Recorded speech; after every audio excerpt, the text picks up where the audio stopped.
राजनीतिक गलियारों में जब तक कोई उठा पटक ना हो तो फिर राजनेताओं की राजनीति कैसे होगी। आगामी लोकसभा चुनाव के लिए जहां विपक्षी दल एक होकर बीजेपी को सत्ता से बाहर करने की कोशिश में लगे हैं, तो वहीं बीजेपी फिर से सत्ता में आने के लिए पूरी कोशिश कर रही है। इससे जुड़ी कर्नाटक से एक बड़ी खबर सामने आई है। चर्चाओं का दौर तेज हो गया है कि इस बार लोकसभा चुनाव में जनता दल सेकुलर यानी कि जेडीएस बीजेपी के साथ गठबंधन कर सकती है।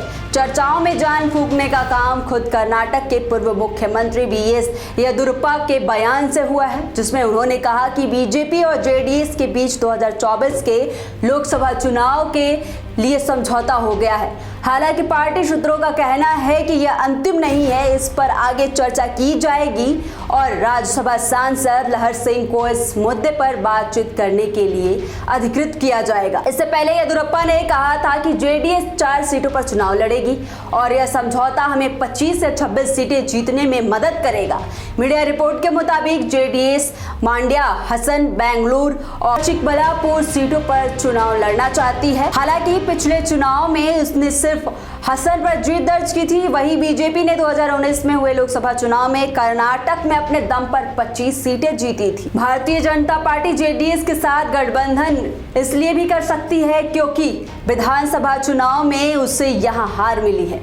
इस नतीजों से पहले वह सत्ता में थी और लोकसभा चुनाव में भी उसने अच्छा प्रदर्शन किया था, पर 5 साल में समीकरण बदल गया है। हालांकि सूत्रों के मुताबिक बीजेपी के कुछ नेता इस गठबंधन के पक्ष में नहीं है। इसकी वजह है जेडीएस का इस साल हुए विधानसभा चुनाव में खराब प्रदर्शन।